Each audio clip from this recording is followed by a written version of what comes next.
Oke, akan saya mulai aja. Assalamualaikum warahmatullahi wabarakatuh.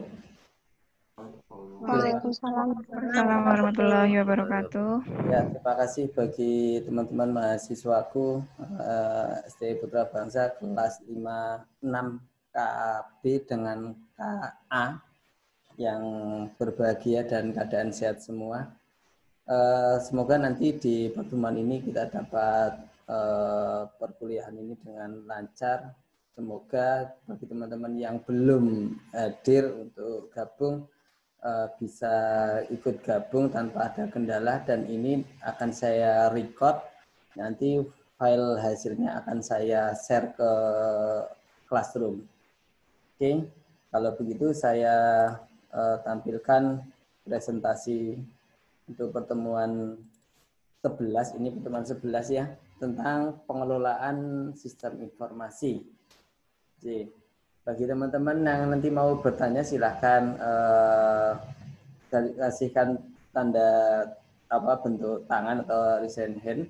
Di situ di pojok kanan bawah ada keterangannya.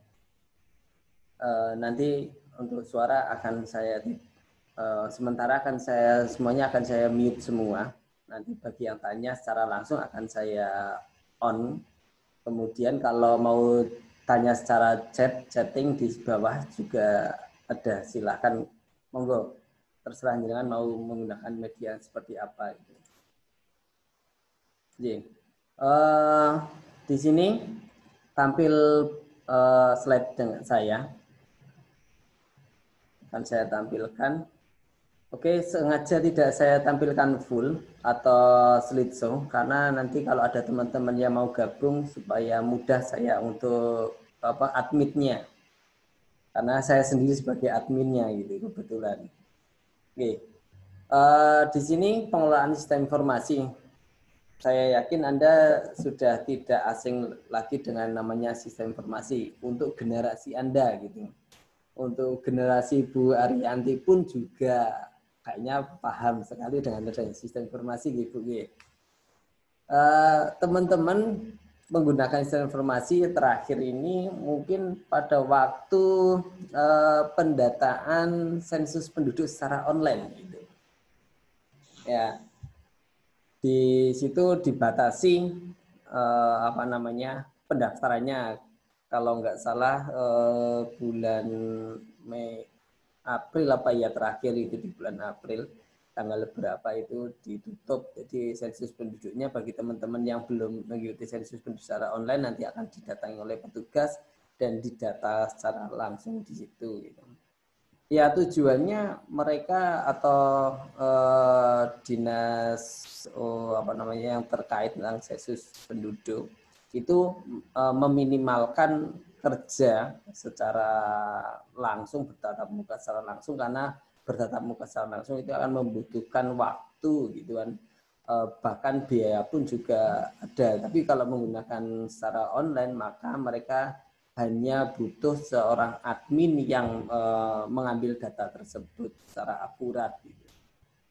Tetapi kendalanya di masyarakat banyak yang masih canggung dengan sebuah menu tampilan yang nantinya mau diisikan yang seperti apa gitu. Kadang-kadang ada form yang diisikan tapi dilewati, jadinya pada waktu untuk kirim data mengalami kegagalan. Nah, ini adalah sesuatu yang perlu disikapi oleh seorang pengguna dan programmer dan seorang analis gitu. Untuk membuat sebuah program harus melihat itu semua dengan mengambil dari sisi yang tidak hanya dari sisi pembangun sistem informasi atau pembuatnya, tetapi dari end user pun juga akan dilihat seperti apa. Kemudian apakah sistem itu bisa digunakan untuk era yang sekarang gitu? Karena kebanyakan orang menggunakan sistem itu masih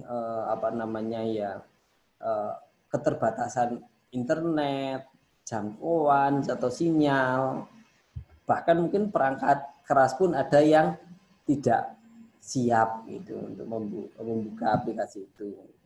Kalau sementara web semuanya masih bisa, tapi kalau sudah berbentuk APK gitu atau berbentuk desktop itu kadang-kadang sulit gitu. Oke. Ya, itu adalah pengantar dari saya untuk memperkenalkan sistem informasi. Kemudian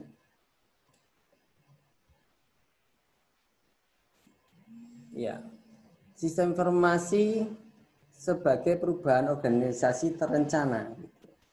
Kenapa terencana? Karena dia mempunyai garis-garis besar pengembangan sebuah sistem itu. Karena sistem itu atau organisasi itu dianalisa. Setelah dianalisa kebutuhannya itu apa saja, yang terkait di dalamnya siapa saja, baru mereka akan membuat perancangan. Mungkin ini hampir sama dengan sistem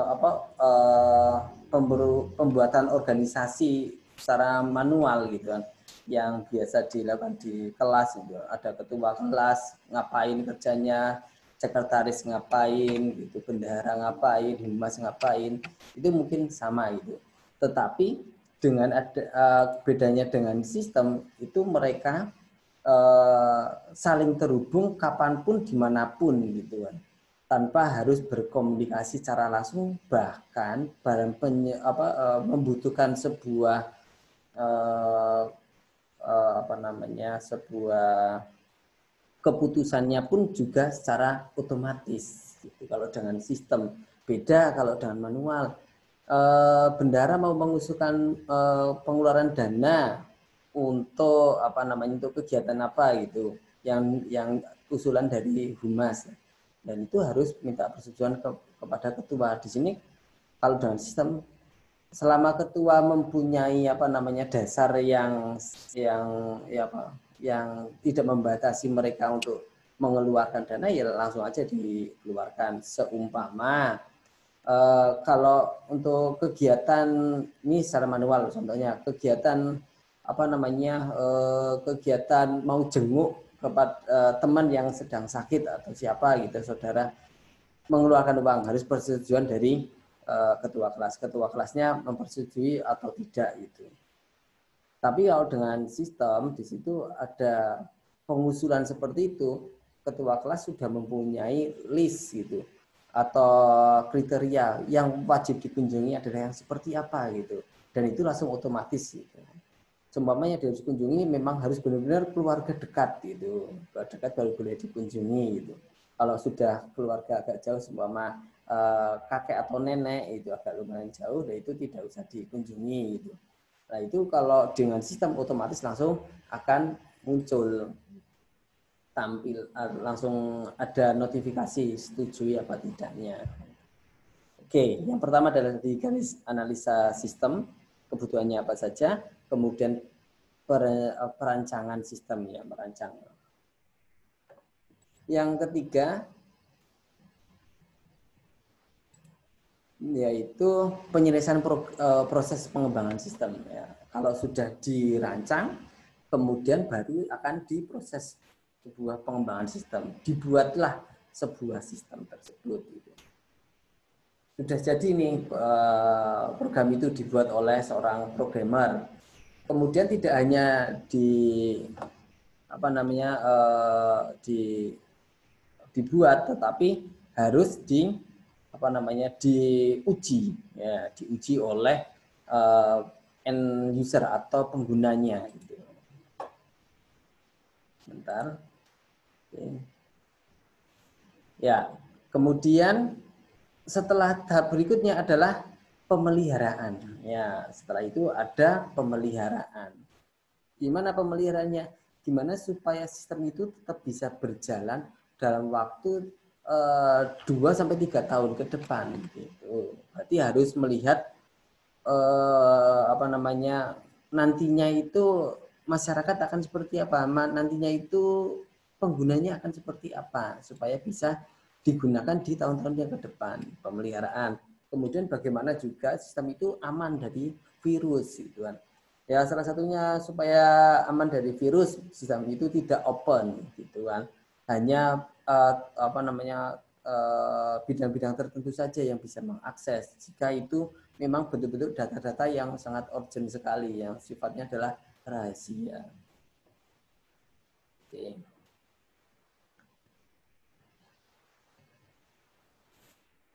Ya, seperti itu. Kemudian ada pendekatan-pendekatan alternatif pengembangan atau pembangunan sebuah sistem.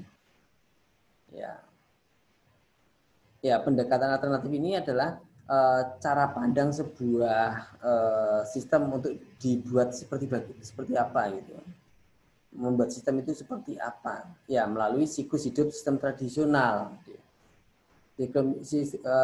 Namanya tradisional ya berarti harus ada pendekatan secara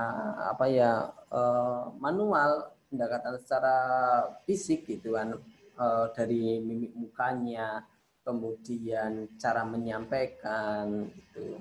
Sama dengan sistem dengan tampilannya yang bagus, yang mudah dimengerti atau user friendly gitu. Itu akan akan cepat seorang pengembang sistem itu menjual sistemnya kepada orang lain. Itu. Nah, di sini ada metodologi tradisional untuk membangun sistem informasi yang membagi proses pengembangan sistem ke dalam tahap-tahap formal. Masing-masing tahap harus diselesaikan secara sekuensial oleh divisi yang sangat formal ya. Harus ada perkumpulan dulu antara programmer, analis, kemudian end user, kemudian ada juga bagian jaringan, harus berkumpul secara langsung gitu baru membahas. Tapi ini biasanya cocok untuk sistem yang besar karena terkait dengan banyak bidang di dalamnya. Oke.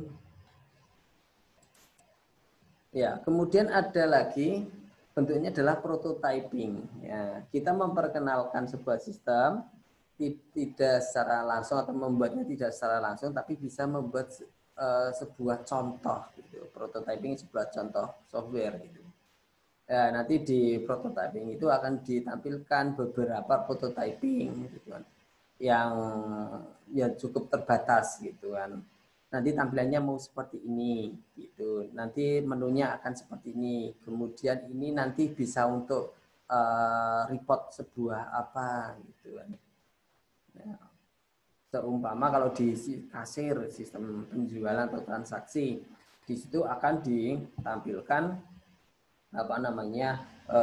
bisa input data barang stok, kemudian input pembeli juga untuk menganalisa siapa sih kebanyakan orang yang membeli di situ. Ya. Tapi ada lagi kalau ini sampai dengan proses laporan laba rugi sesuai kaidah akuntansi. Ya. Ini juga bentuknya adalah sebuah prototype. Gitu. Yang datang ke calon pembeli program itu paling hanya 1 atau 2 orang saja gitu dengan menampilkan sebuah prototype. Tetapi kelemahannya adalah tidak ada kalau ada feedback tentang bagaimana kelanjutannya program. Kalau ada permintaan secara custom dari seorang user itu tidak bisa dilihat dilaksanakan secara langsung gitu. Harus seorang yang datang ke situ harus nanti ini akan saya tampung dulu, kemudian akan saya kasihkan seorang programmer untuk mengubah gitu. Jadi tidak bisa secara langsung. Tapi beda dengan sistem tradisional tadi. Kalau end user pinginnya ini langsung dicatat oleh analis, oleh program. Langsung bisa diterapkan. Gitu. Yang berikutnya ketiga adalah paket, ya berupa sebuah paket. Paket A seumpama ya seperti menu di restoran atau. Jadi di program juga ada sistem transaksi paket A hanya sampai dengan laporan laba rugi. Ya namanya laba rugi nilai jual dikurangi dari nilai beli sudah jadi. Tetapi di paket B sesuai dengan kaidah akuntansi ya harus mempertimbangkan biaya operasional, listrik, pegawai, gaji pegawai gitu kan, mungkin ada pajak dan sebagainya akan dihitung secara tepat gitu, dan kemudian sesuai dengan kaidah akuntansi. Nah, itu ada berbentuk paket itu. Paket A kalau hanya laba rugi saja itu harganya berapa, 500.000. Kalau paket B yang sampai dengan kaidah akuntansi harganya selisih 250 jadinya 750 itu atau berapa itu. Kemudian dari paket pun juga mungkin ada tampilan ya, tampilannya mungkin seperti apa gitu kan. Di paket A itu tampilannya masih bentuknya banyak teks gitu. Paket B sudah bentuknya icon gitu, bentuk-bentuk lambang yang mudah dimengerti oleh orang lain atau pengguna gitu.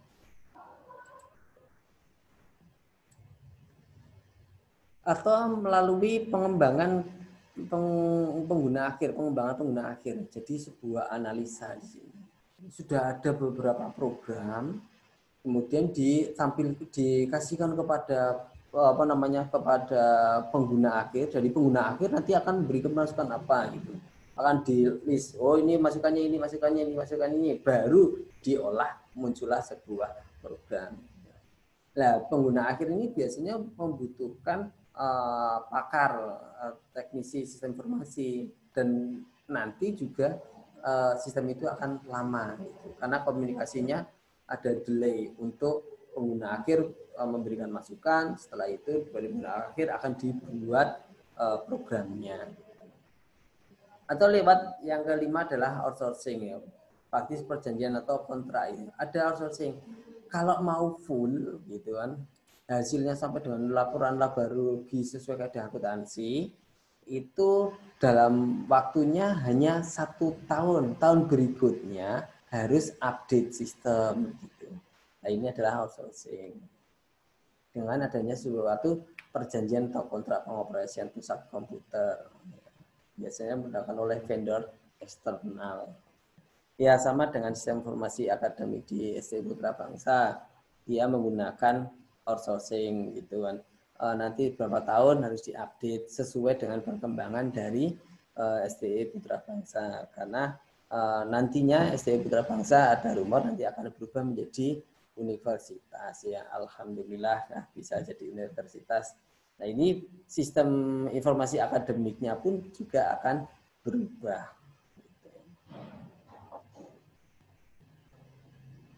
Oke, saya lanjutkan lagi. Ya.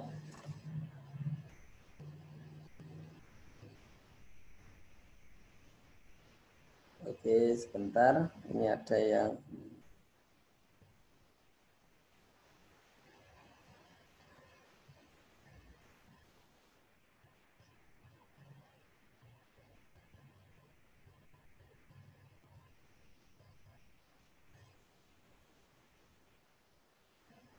Oke, pengembangan aplikasi untuk perusahaan digital. Ya. Pengembangan berorientasi objek. Ya. Pendekatan pengembangan sistem menggunakan objek sebagai unit dasar dari analisa dan perancangan sistem. Ya. Nah, di sini objeknya itu siapa sih? Objeknya itu apa saja? Objeknya untuk kegiatan untuk kegiatan pembangunan sebuah sistem, seumpama sistem tadi akademik gitu kan. Objeknya adalah mahasiswa dosen ya. Berarti harus melakukan pendekatan pengembangan sistem. Maunya dari dosen seperti apa, maunya dari mahasiswa seperti apa gitu. Jadi berorientasi pada sebuah objek. Kemudian ada Rapid Application Development, proses pengembangan sistem dalam periode singkat menggunakan prototype. Ini hampir sama dengan prototype yang seperti tadi sudah saya jelaskan. Jadi tidak usah, kalau yang berorientasi objek lebih cenderung kepada manual gitu kan, melakukan pendekatan dengan objek-objek atau penggunanya. Kalau RAD itu menggunakan prototype atau tampilan sementara.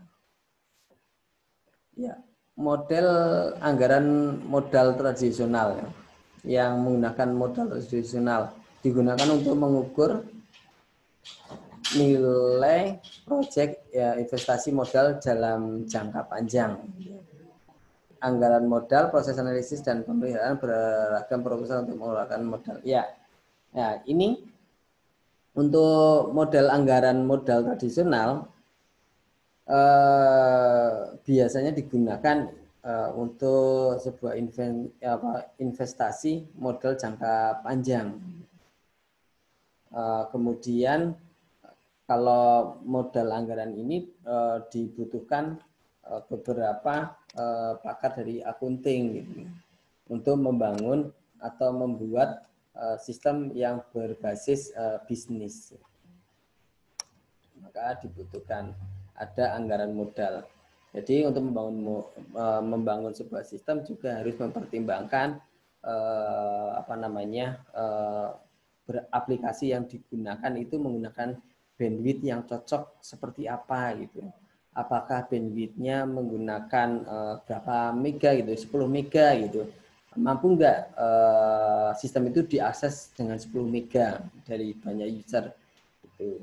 Nah, kalau 10 mega berarti ya berapa biayanya gitu akan dihitung.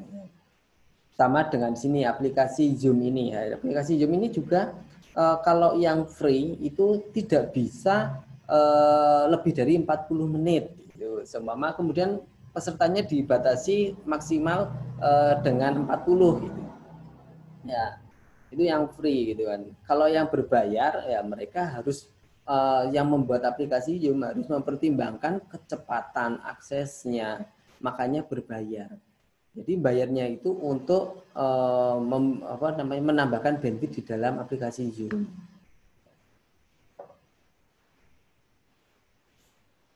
Kemudian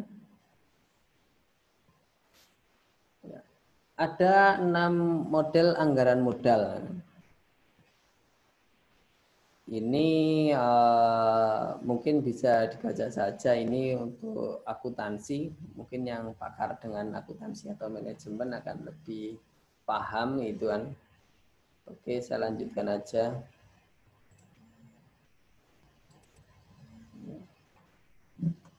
Keuntungan yang dapat dilihat. Oke, lanjut aja.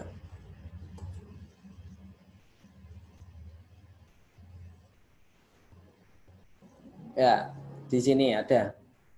Keuntungan investasi teknologi informasi akan berkurang jika perusahaan tidak mempertimbangkan biaya perubahan organisasi yang berkaitan dengan sistem baru atau mengefektifkan perubahan-perubahan tersebut. Ya, jadi dalam berinvestasi sebuah sistem informasi terkait dengan teknologi informasi itu harus mempertimbangkan aspek-aspek pembangunan sistem tersebut. Ya tadi sudah saya jelaskan ada bandwidth, kemudian minimal pembuatannya menggunakan media komputer yang seperti apa gitu kan. Kemudian yang terkait di dalamnya itu butuh berapa orang untuk bisa bisa membangun sistem dengan sempurna gitu. Nah, ini perlu ada perhitungan tertentu gitu. Ya, masalah-masalah yang menyebabkan kegagalan sistem informasi dapat dikelompokkan kepada perancangan ya. Jika perancangan data itu tidak bagus, ya otomatis mungkin orang hanya berlangganan satu kali saja gitu. Untuk yang berikutnya sudah tidak mau lagi menggunakan gitu. Akan bisa seperti itu. Kemudian data, tingkat inakurasi dan inkonsistensinya yang tinggi. Jadi data itu harus konsisten dan akurat itu. Kemudian data penduduk, tetapi dalam pemilihan data penduduk tersebut ada data yang tidak akurat, harus tidak sinkron dengan capil gitu. Kalau yang kemarin sistem informasi sensus penduduk secara online, dia sinkron. Saya memasukkan aja nik kepala keluarga, otomatis nanti di dalamnya akan muncul anggota keluarganya siapa saja. Nah, itu adalah data itu adalah akurat dan konsisten. Kemudian biaya implementasi melebihi anggaran pengoperasian yang diterapkan gitu. tidak sesuai ekspektasi dari pengguna. Gitu. Program seperti ini kok harganya mahal sekali, gitu kan.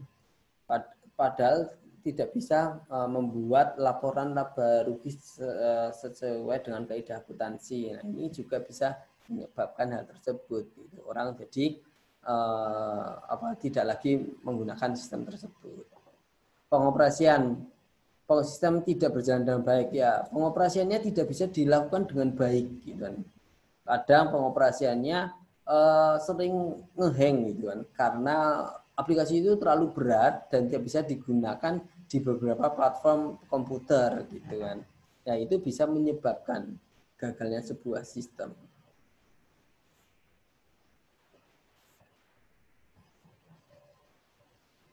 Ya, oke. Oke, ya mungkin itu aja. Ini tidak terlalu penting. Oke, J, monggo silakan yang mau tanya boleh tanya. Dari chatnya apakah ada? Oh, chatnya masih kosong, nggak ada yang belum chat. Monggo silakan untuk bertanya. Mbak Siti. Materinya di share ya Pak. Ya, oke, gimana Bu Siti? Nanti materinya di share tolong Pak. Oh, J, nanti akan saya share di Classroom. Dan ini di recording, nanti hasil recordnya ini juga akan saya share ke Classroom juga. Atau saya masukkan ke YouTube, nanti Anda bisa ambil dari link YouTube tersebut. J, siapa yang mau bertanya? Saya Pak. Oke, Pak Sarto ya, mau bertanya. Itu Monggo, Pak. yang slide 11 itu Pak. Oh, slide 11. Iya. Iya, Yang tentang? biaya itu yang melebihi itu karena waktu pembuatan itu karena belum terprogram atau gimana itu Pak?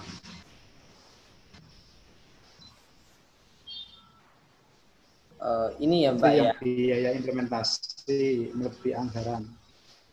Itu awalnya itu memang karena belum di program atau programnya sudah jadi anggarannya itu nambah itu gimana Pak? Oke.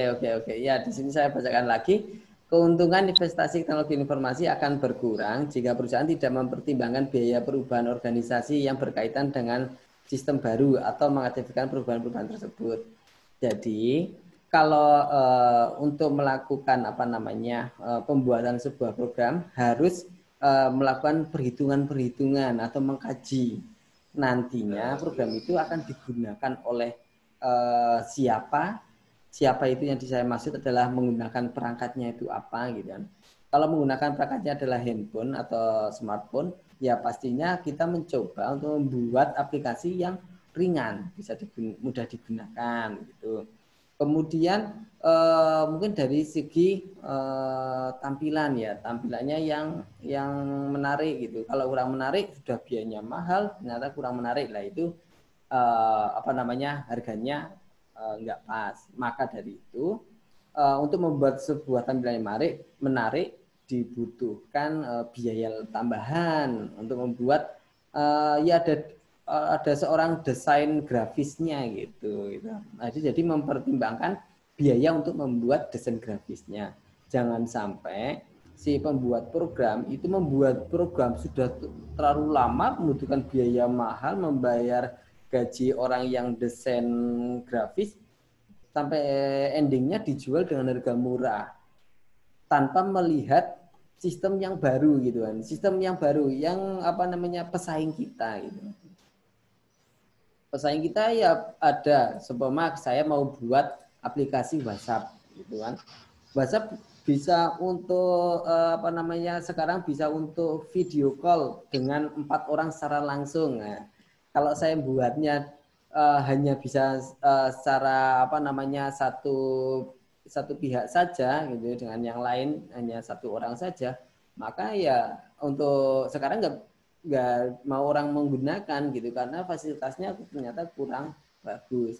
Tetapi kita sudah mempatok harga yang yang mahal ya, makanya jadi tidak laku. Kalau tidak laku berarti investasi sebuah teknologi informasi akan berkurang di dalamnya. Maka seorang IT yang berkecimpung tentang development sistem informasi, mereka melihat sistem-sistem yang pesaing-pesaing kita yang tampil di depan kita, harus kita kaji. Apa sih kekurangannya, kita tambah di sistem yang kita. Mungkin seperti itu Pak Sarto. Terima kasih Pak. J, monggo silahkan ada yang bertanya atau menambahkan.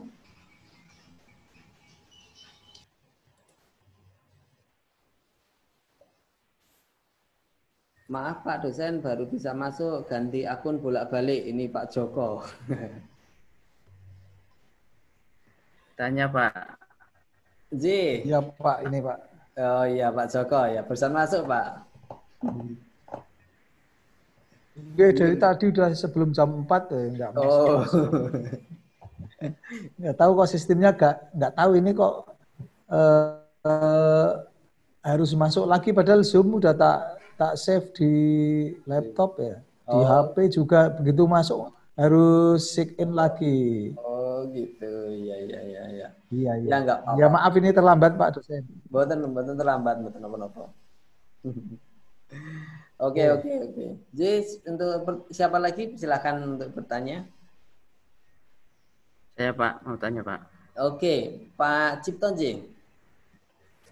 Oke. J Pak monggo. Oke, ini Pak untuk yang mau saya tanyakan itu kalau misalnya sistem informasi yang aplikasi online itu ya, itu kadang-kadang yang kalau diakses itu terkadang susah, itu apa masalahnya kenapa Pak? Itu apa dari server sananya atau dari klien Pak? Iya, Misalnya seperti kadang perpajakan atau sistem keuangan yang online itu Pak. Terima kasih Pak. Iya. Tadi sudah saya sebutkan beberapa kendala sebuah oke, saya tampilkan lagi. Kendala sebuah sistem itu tidak bisa berjalan dengan baik gitu kan.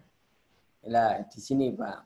Ya, mungkin ada perancangan yang tidak pas gitu kan. Seharusnya ini bisa berjalan dengan diakses oleh banyak orang. Berarti kalau namanya tentang akses, berarti kan program itu harus ada bandwidth-nya. Ya. Karena program itu disimpan di dalam server. Ya, dari server itu akan diakses oleh beberapa orang. Maka program ini harus mempunyai bandwidth. Ya, dalam mengambil data itu harus bandwidth-nya yang besar. Kalau bandwidth-nya kecil, dijejeli dengan banyak yang mengakses di situ, akhirnya jaringannya lemot. Sampai mungkin bisa masuk, tapi setelah tengah-tengah loss lagi, gitu kan. Itu bisa menyebabkan. Itu adalah perancangan. Kemudian data itu tidak konsisten, tidak sinkron dengan data di capil, seumpama itu ada hubungannya dengan data penduduk, gitu kan. Kemudian biaya, ya karena tadi kita menawarkan sebuah prototipe program, prototipe ini bisa diakses oleh prototipe ini menawarkan beberapa keuntungannya seperti ini.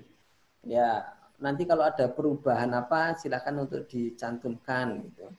Nah, ini akan berpengaruh. Kalau biayanya murah ya pasti prototipenya yang sangat sederhana gitu. Setelah itu karena orang tertarik dengan biaya yang murah, maka orang akan membeli program itu. Nah, setelah itu dijalankan beberapa saat, diakses oleh orang banyak, jadi down gitu. Atau juga pengoperasiannya Pak, mungkin ada add-on yang harus diinstal di dalam komputer, tetapi orang tidak mengetahui hal itu.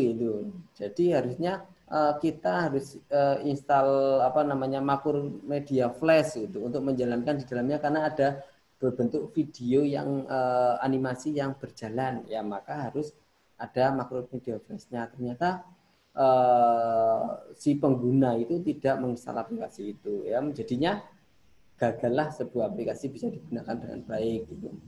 Kalau masalah nggak bisa diakses, yaitu tadi ada dari sistem perancangannya. Jadi kalau perancangannya dari jaringannya, pemasangan server, atau juga usernya bandwidth-nya yang down, gitu, nggak bisa masuk ke dalamnya. Seperti mungkin ini yang terjadi sama Pak Joko tadi. Pak Joko tidak bisa masuk dari tadi masih jam 4 gitu kan. Mungkin pada waktu itu bandwidth yang ada di rumahnya Pak Joko itu mengalami down gitu. Itu juga bisa menyebabkan jadi nggak bisa masuk ke dalam program tersebut. Oke, seperti itu Pak Cipto. Oke, berarti itu kalau misal terlalu banyak yang memakai juga kadang mempengaruhi ya Pak, itu kalau Iya. sistem online. Ya, sangat berpengaruh sekali karena sistem yang online berarti sistem itu disimpan di dalam server dan dia mempunyai bandwidth. Kalau bandwidthnya kecil, diakses oleh siapapun yang mungkin 3 sampai dengan 5 orang nggak masalah, tapi setelah banyak mereka akan down. Makanya kadang-kadang pengisian sebuah sistem itu dibatasi waktunya gitu kan. Tidak 1 hari untuk seluruh kabupaten Kebumen ya, nanti bisa padahal kabupaten Kebumen banyak sekali itu. Banyak warga seperti sistem informasi yang sensus penduduk secara online kemarin gitu kan. Kan di jam-jam berapa waktunya sudah deadline, jam malam itu kan kadang-kadang putus nggak bisa masuk gitu kan, nggak bisa diakses. Ya, itu karena penyimpanannya server itu kan di tempat yang kecil diakses oleh banyak orang yang biasanya paling sehari hanya 100 orang. Nah ini langsung sehari bisa 3.000 orang masuk. Ya servernya down, makanya ada tulisan mohon menunggu sedang jaringan dalam keadaan sibuk gitu. Kalau pas loss bisa masuk lagi gitu. Gitu Pak Cipto. Bagus sekali Pak Cipto. Oke. Terima kasih Pak. Monggo yang lainnya silakan. Saya bertanya Pak dosen. Oke Pak Joko. Saya kan salah satu pengguna toko perhutani ya. Dia itu kalau jam 8 itu susah sekali untuk masuk. Nah, kadang pihak kita mitra itu sering diberi semacam edaran survei untuk pelayanan terbaik. Nah, ini menurut teknologi, menurut Pak dosen, ini untuk bisa ketika jam-jam tertentu itu bisa diakses sekian banyak orang itu menambah apanya itu Pak dosen? Kok itu kalau jam-jam tertentu itu sangat susah untuk diakses. Itu harus nunggu beberapa menit baru masuk. Nanti setelah masuk pun nanti loadingnya lama. Nah, gitu Pak dosen. Oke. Ya, terima kasih Pak Joko. Nah, ini bisa berpengaruh dari provider internetnya Bapak gitu kan. Maksudnya provider yang tempat untuk menyimpan server atau yang tempat untuk diakses gitu kan. Cuma dinas perhutanan. Tadi dinas perhutanan ya Pak ya? Perhutani ya Pak? Bukan toko perhutani itu ada ya. Oh, bukan dinas perhutani bukan? Bukan. Oke, toko ya tentang menjual produk-produk dari perhutani gitu ya. Ya, menjual produk. Cuma kalau jam-jam tertentu itu susah masuk. Iya. Kadang saya udah nambah sampai beberapa MPBS itu, MBPS itu dipercepat aja di rumah, tetap jam-jam itu tetap susah kayak gitu loh. Berarti itu kan dari servernya toh Pak dosen? Menggunakan providernya apa Pak? Dari Telkom? Saya pakainya IndiHome. Saya IndiHome ya. Enggak, tempat untuk mengaksesnya itu tokonya itu menggunakan IndiHome ya Pak ya? Iya. Ya, saran saya kalau banyak orang yang mengakses di dalamnya bisa menggunakan IndiHome tapi yang fiber optik gitu ya, FO. Yang 1:1 gitu. Artinya downloadnya 10 mega, uploadnya juga 10 mega. Itu tidak ada sistem share karena Telkom sekarang bandwidthnya adalah up to 10 mega. 10 meganya tapi itu share. Jadi mungkin ada IP yang yang satu kelas dengan itu ya digunakan untuk bareng-bareng gitu. 10 mega 5 orang ya pada jam-jam tersebut kebetulan sama menggunakannya gitu kan. Ya otomatis jaringan akan down. Karena ya jam efektif dalam sebuah orang membuka handphone bekerja itu ya jam-jam segitu, Pak. Ya, jadi saran saya gunakan fiber optik yang 1:1 itu. Mungkin itu Pak Joko.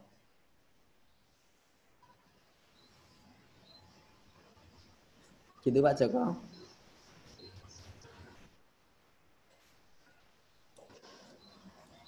Jadi siapa lagi?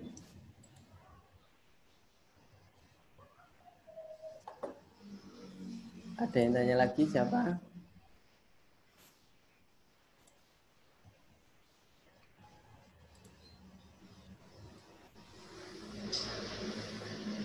Gitu Pak Joko, sudah paham Pak Joko?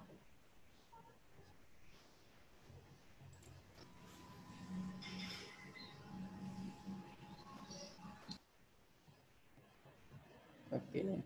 Maaf Pak, saya juga telat baru bisa masuk. Mas Sabane Gilang. Oke. Tidak ada pertanyaan ya Bapak Ibu, Mas Mbak semuanya? Tidak. Oke, Cik. Kalau tidak mungkin saya cukupkan sekian. Nanti akan saya kasih videonya pertemuan hari ini. Oh ya, baik Pak. Terima kasih. Baik Pak, terima kasih. Baik, terima kasih. Oke, kemudian pertemuan berikutnya sampai dengan pertemuan 14 ini aplikasi Zoom online. Gitu ya.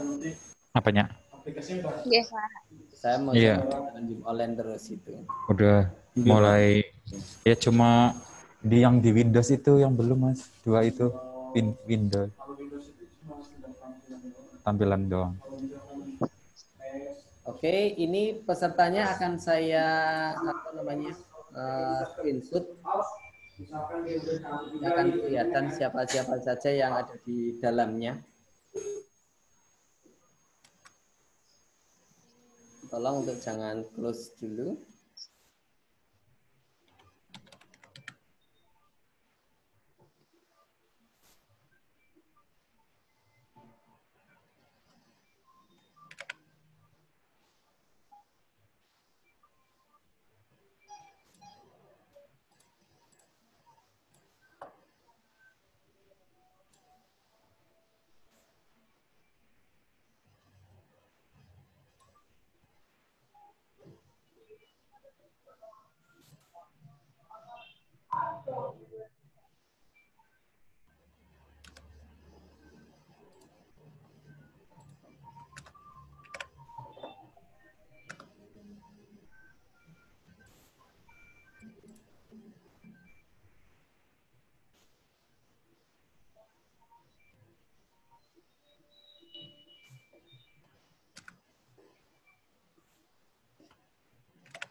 Oke, sudah ada 42 peserta. Nanti saya cek di checklist untuk absensinya di pertemuan 11. Dan ini juga besok pertemuan 12 mungkin ada diskusi biasa saja.